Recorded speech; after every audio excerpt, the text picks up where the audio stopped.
नमस्कार साथियों, कैसे हो? बढ़िया। चलिए आज स्टार्ट करते हैं नेक्स्ट क्लास।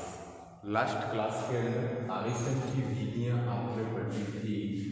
आज आवेशन की विधियों में अंतर पूछा जाता है तो वो अंतर अपन ज्ञात करें।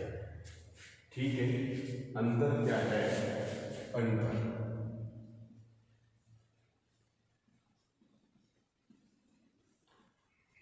अंतर पूछे जाते हैं चालन और प्रेरण विधि द्वारा। तो अंतर में क्या रहेगा? चालन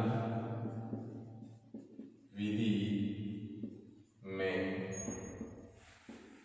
केवल चालकों का ही आवेशन संभव है। आवेशन संभव है, जबकि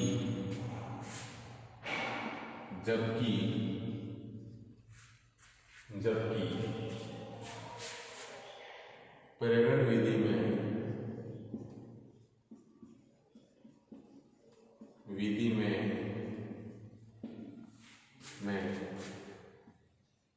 चालक तथा कुचालक दोनों में आवेशन संभव है।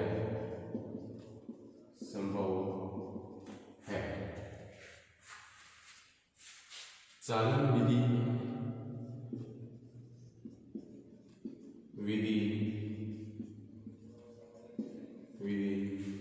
द्वारा आवेशन में आवेश के मान में कमी होती है। आवेश के मान में कमी होती है।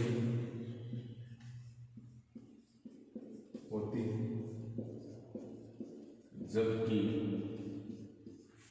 प्रेरण द्वारा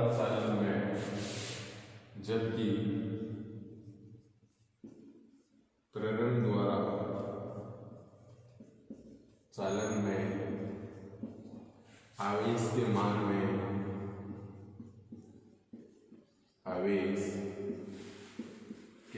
में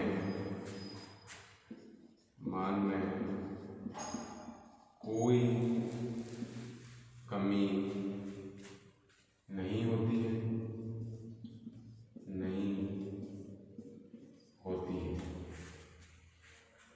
तीसरा डिफरेंस अंतर है चालन विधि द्वारा आवेशन में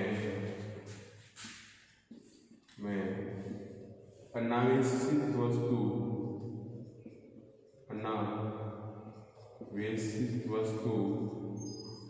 आवेशित वस्तु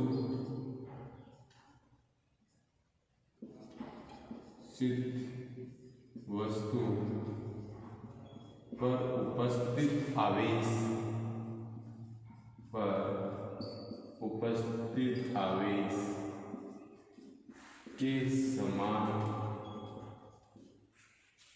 के समान ही आवेशित होती है।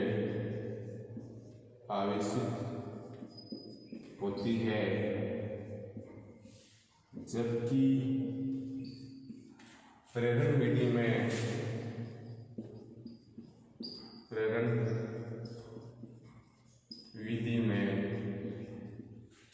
विपरीत आवेशित होती है।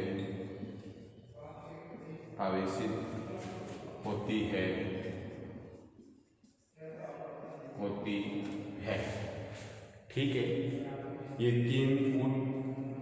तीनों में अंतर है जो याद रखना है। चालन विधि में और प्रेरण विधि में मेन जो डिफरेंस है वो मैंने लिख दिया। ये डिफरेंस पता रहेगा तो चालन और प्रेरण को आसानी से आप समझ सकते हो। ठीक है, चलिए अब आप इसको नोट कर लें, नोट्स बनाए साथ साथ, नोट्स बनाए साथ साथ। बहुत अच्छे से मैं सारी चीज़ें बोर्ड पे लिख रहा हूँ, आप भी लिखे, व्हाट्सएप पर आपकी पीडीएफ भी भेजी जा रही है और उस पीडीएफ से भी लेके आप जैसे क्लासरूम में नोट्स बनाते हैं वैसे नोट्स बनाएं, ताकि आप उस लेसन को तैयार कर सको। कम से कम 2 या 3 चैप्टर अगर आपके यहाँ से अच्छे से समझ में आ जाते हैं और आप नोट्स बना के उनको याद कर लेते हो तो वो एग्जाम में आपके काम आएंगे। तो आप इसको एज ए टेम्परेरी न लें, इसको सीरियस लें और परमानेंट मानें। ठीक है, और इसको नोट करें। ठीक है, चलो करते हैं नेक्स्ट टॉपिक।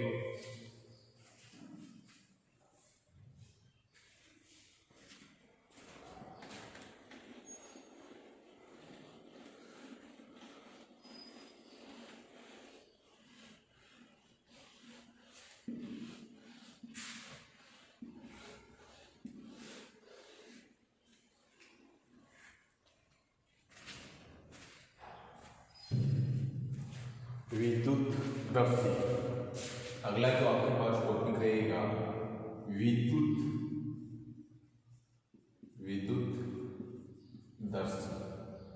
ये विद्युतदर्शी इलेक्ट्रोस्कोप कहते हैं इसको। विद्युतदर्शी क्या है? विद्युतदर्शी एक ऐसा उपकरण है जिस उपकरण की सहायता से ये पता लगाया जाता है कि ये वस्तु आवेशित है या नहीं। अगर वो आवेशित है या अनावेशित है उसका पता कैसे लगाएं, तो वो विद्युतदर्शी की सहायता से पता लगाया जाता है। और आवेशित वस्तु पर धनावेश है या ऋणावेश है वो भी अपन इससे पता लगा सकते हैं। तो देखें, विद्युतदर्शी एक ऐसा उपकरण है जिसकी सहायता से आवेश के शेष सूचन का पता लगाया जाता है। शेष सूचन का मीनिंग हो गया उस पर आवेश है या नहीं है, वो वस्तु आवेशित है अनावेशित है, यदि आवेशित है तो कैसा आवेश है, इस चीज का पता लगाते हैं, उसे विद्युतदर्शी कहते हैं। क्या कहते हैं? विद्युतदर्शी। तो क्या लिखोगे? विद्युतदर्शी। विद्युतदर्शी एक ऐसा उपकरण है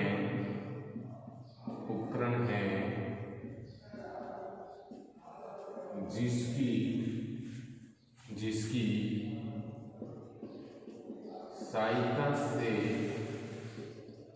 सहायता से आवेश के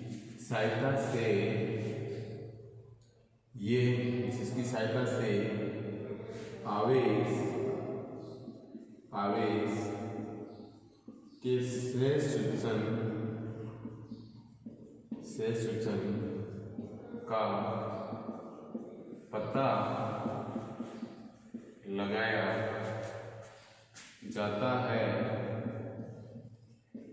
लगाया जाता है अतः वस्तु आवेशित है या अनावेशित, वस्तु आवेशित है या अनावेशित है या अनावेशित और उस पर उपस्थित आवेश की प्रकृति कैसी है,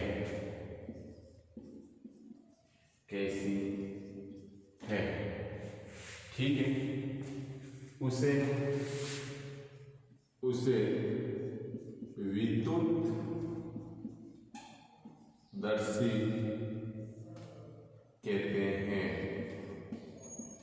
विद्युतदर्शी कहते हैं।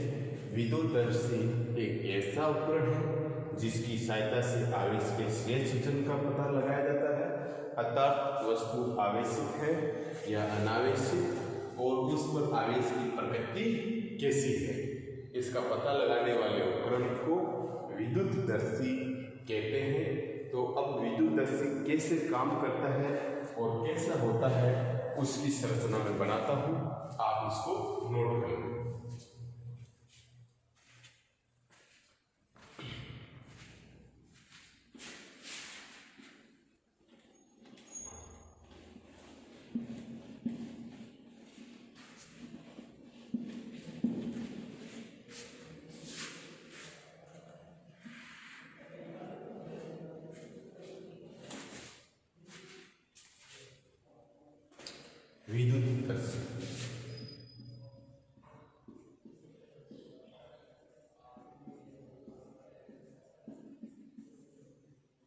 विद्युतदर्शी उपकरण।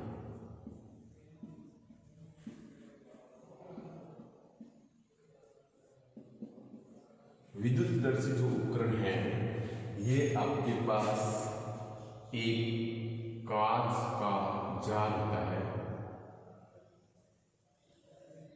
इस कांच के जाल में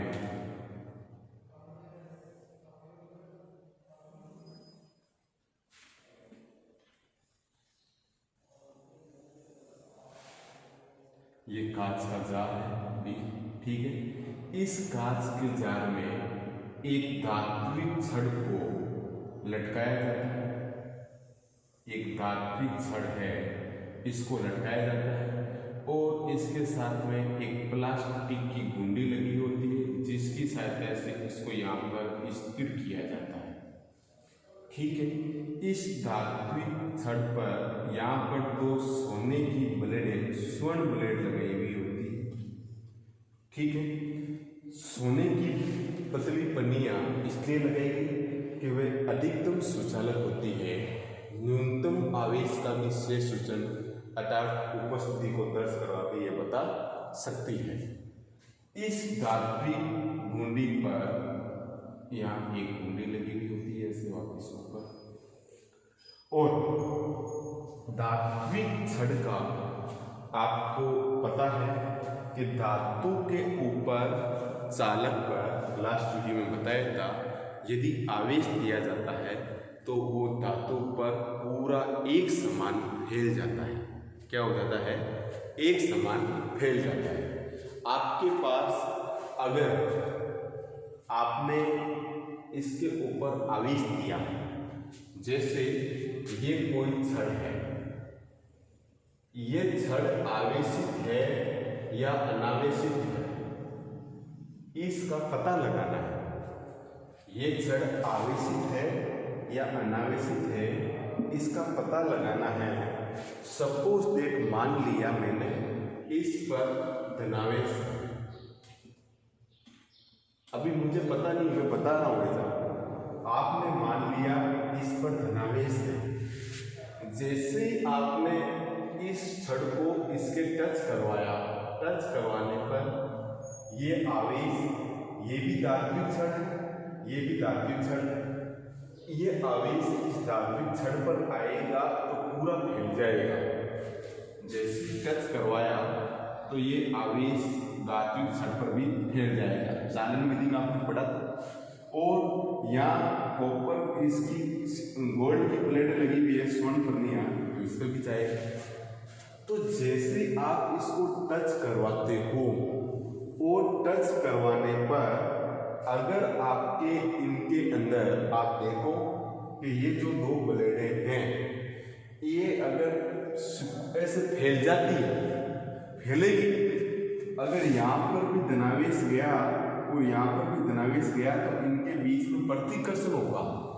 तो प्रतिकर्षण होगा तो ये दोनों सोने की जो ब्लेडें लगी हुई है ये फैल जाएगी। ये फैल जाएगी तब आपको पता लग जाएगा कि हाँ ये वस्तु आवेशित है।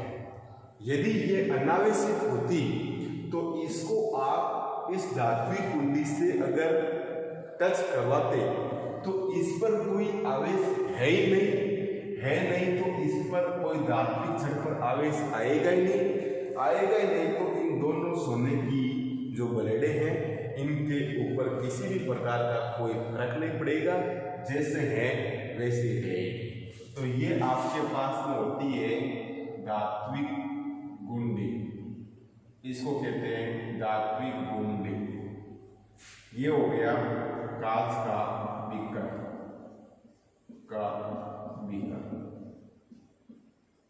या जार में बीकर नहीं, जार।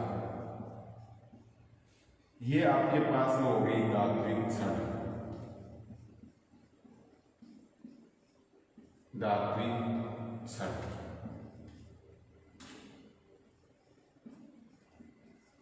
ये हो गई स्वर्ण लड़ी, स्वर्णपति।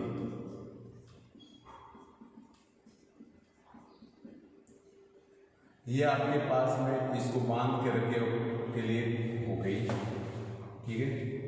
इसको अपन प्लास्टिक सी लगी हुई होती है ये इसके साथ। अब एक बार वापस करो, जैसे कोई आवेशित या अनावेशित वस्तु, अनावेशित वस्तु इसके पास आएगी तो इसके ऊपर कोई चार्ज नहीं है, तो इस पर कोई चार्ज नहीं जाएगा, तो इन दोनों ब्लेडों के मध्य की दूरी पर कोई प्रभाव नहीं पड़ेगा, ठीक है। यदि आप आवेशित वस्तु लेके आते हो तो आवेशित वस्तु पर जो आवेश होगा वह आवेश आपके धात्विक छड़ पर फैल जाएगा, और धात्विक छड़ पर फैल जाएगा तो धात्विक छड़ पर फैल जाने की वजह से आपके पास में इन दोनों ब्लेडों के मध्य की जो दूरी है वो बढ़ जाएगी। अब वो दोनों ब्लेडों के मध्य की दूरी है, अगर ये बढ़ जाएगी तो इसके कारण आपको पता लग जाएगा ये वस्तु आवेशित है या अनावेशित है। ये आप एक विद्युतदर्शी उपकरण की सहायता से पता लगा सकते हो कि कोई वस्तु आवेशित है या अनावेशित है। ये था आपके पास विद्युतदर्शी उपकरण। चलिए अब बात करते हैं नेक्स्ट टॉपिक की, और इसको आप ड्रॉ कर लो।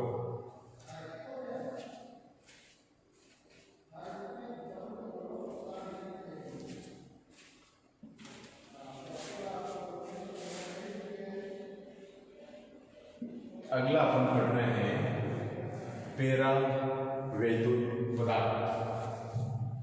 पेरावैद्युत पदार्थ क्या होता है? पेरावैद्युतांक,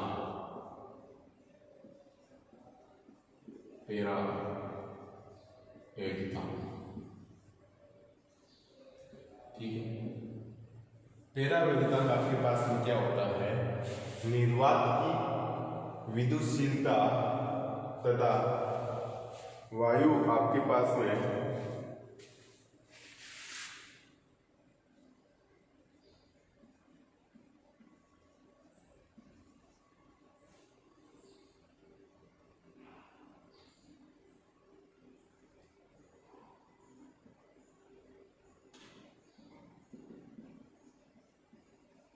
देखिए पेरावैद्युतांक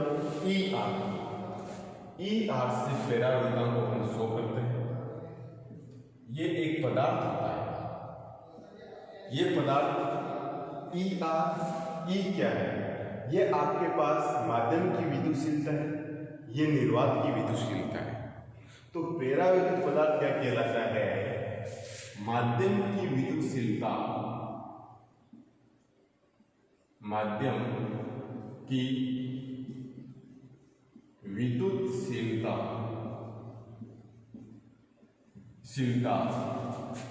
ई तथा निर्वात की विद्युतशीलता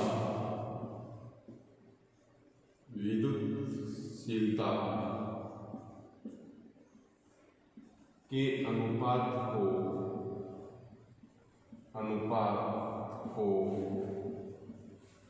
पेरावैद्युतांक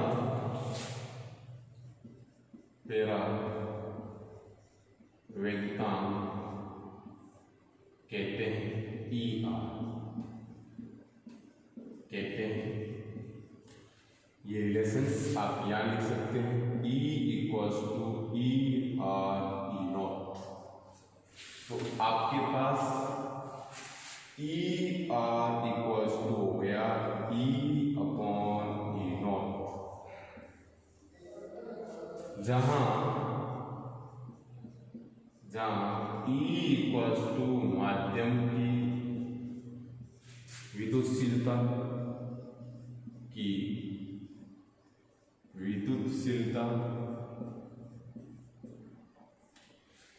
उसके पश्चात E0 निर्वात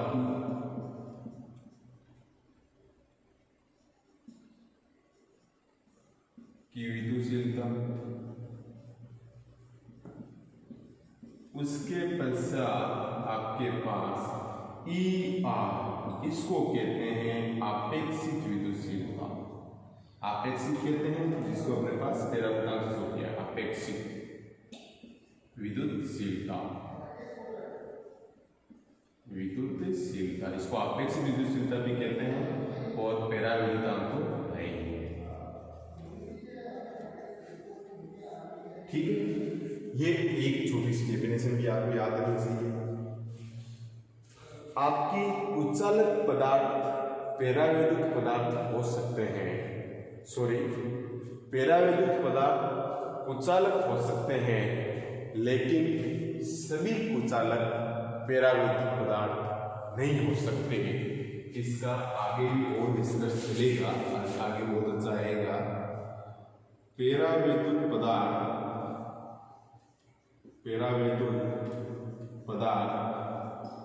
कुचालक हो सकते हैं,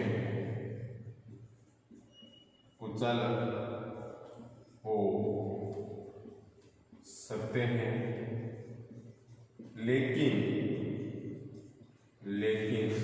सभी कुचालक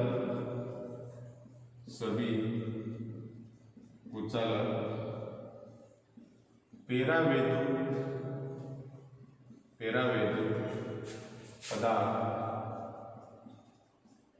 नहीं होते हैं।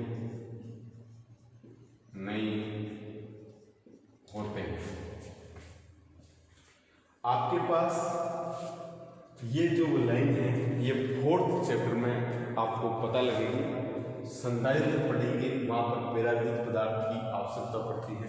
वहाँ पैराविद्युत पदार्थ को अच्छे से पढ़ाया जाएगा।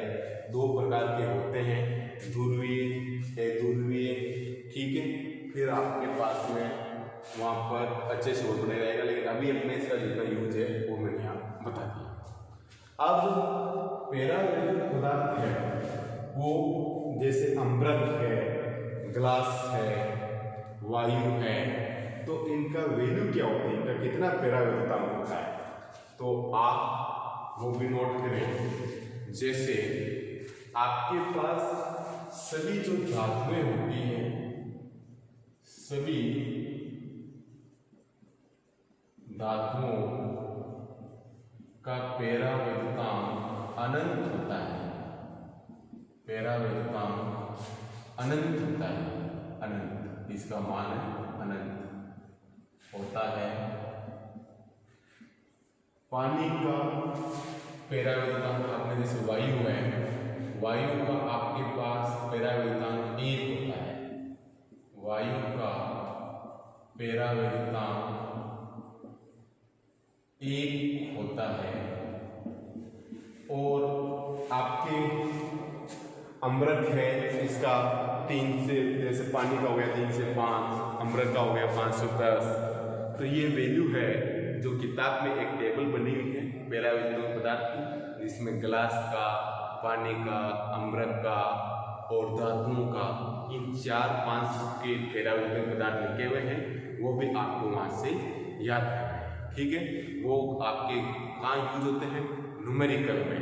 ऐसे बोल दिया जाता है कि यहाँ पर जो पदार्थ भरा हुआ है, अगर निर्वात है तो निर्वात या वायु के लिए पैराविद्युत पदार्थ 1 लिया जाता है, निर्वात के लिए भी 1 लिया जाता है।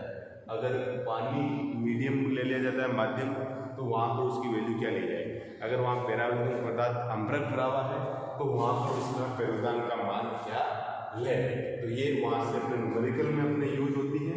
तो आपके पास में ये था पैराविद्युत पदार्थ विद्युतशील माध्यम की विद्युतशीलता तथा निर्वात की विद्युतशीलता के अनुपात को पैराविद्युत पदार्थ कहते हैं।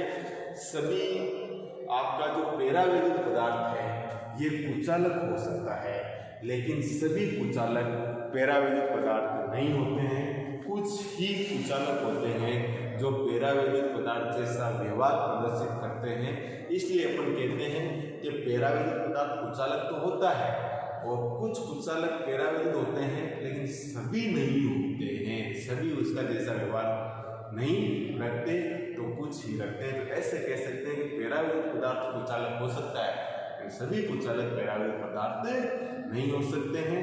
धातुओं का ये एग्जाम में काफी बार पूछा है, धातुओं का पैरावैद्युत पदार्थ कितना होता है? अनंत होता है, याद रखें इसको। ठीक है, ओके बाय, मिलते हैं नेक्स्ट क्लास में कूलाम के नियम के साथ। कूलाम का नियम पढ़ेंगे अगली क्लास में, ठीक है, इसको नोट करें।